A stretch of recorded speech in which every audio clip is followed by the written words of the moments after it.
Father Richard Shortall was one of 1,000 Missionaries of Mercy priests sent out by Pope Francis during the Jubilee Year of Mercy in 2016 to be God's presence of love and forgiveness to those in need.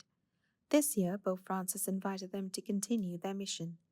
Father Shortall is one out of only 2 Australian Missionaries of Mercy. He is affectionately known as the Missionary of Mercy on Wheels, as he travelled around the Maitland-Newcastle Diocese in a motorhome in 2016 to visit parish areas that didn't have a resident priest. Father was kind enough to meet us briefly via Zoom in between his parish visits to share his own experience as a Missionary of Mercy with us. Let's hear what he had to say. The Missionaries of Mercy were created by Pope Francis for the Jubilee Year of Mercy in 2016. He wanted to send out missionaries of mercy, priests carefully chosen, who were to reflect the maternal aspect of the church, and particularly to be ready to celebrate the sacrament of reconciliation. Do the Missionaries of Mercy still exist? And if so, what do they do? At the end of the Jubilee Year of Mercy, the Missionaries of Mercy were asked individually if they wanted to continue having their special mandate, if you like. And I presume that not all Missionaries of Mercy said yes, but I did, because I thought there would be circumstances when people might turn to me in that role. Father, can we ask what led to you making this commitment to be a missionary of mercy? Well, I was giving a retreat, a parish retreat at the time in the cathedral parish in Newcastle, in the Maitland-Newcastle Diocese. And I remember distinctly this day coming across this paragraph when Pope Francis said that I intend to send out missionaries of mercy. And I just immediately felt this call.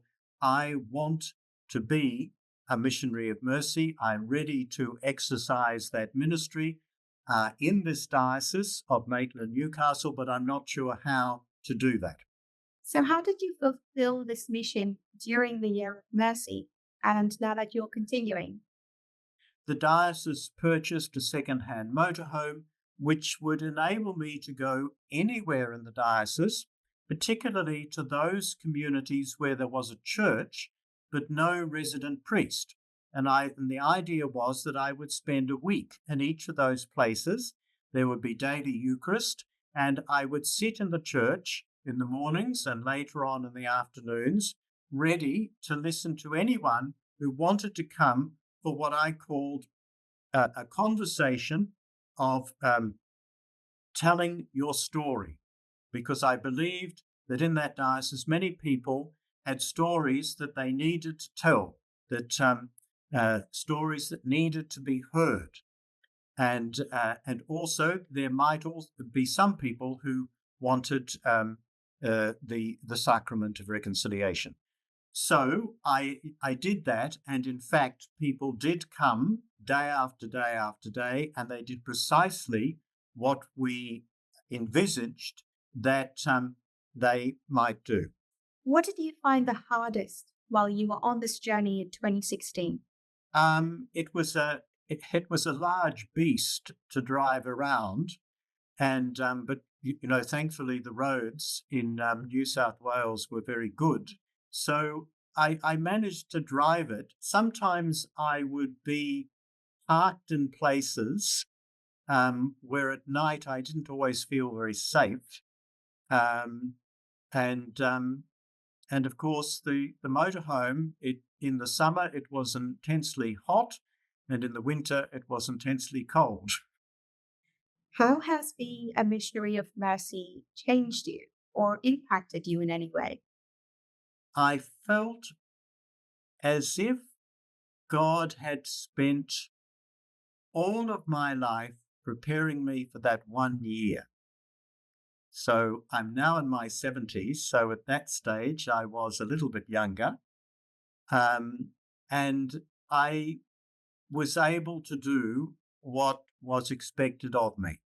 And I did it generously, and I felt richly blessed, filled with God's grace, and very thankful for the trust placed in me by all those people who sat down with me and told me their story.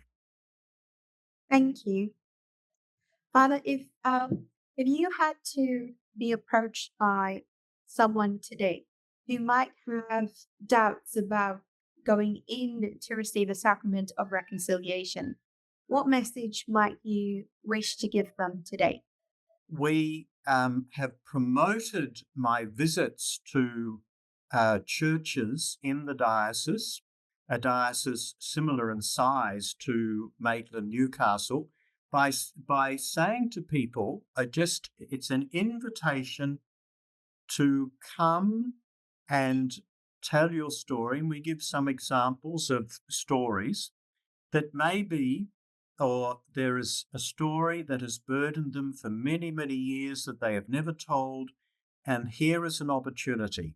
Or perhaps there is, in some cases, a sin that has only been partially confessed or not even confessed.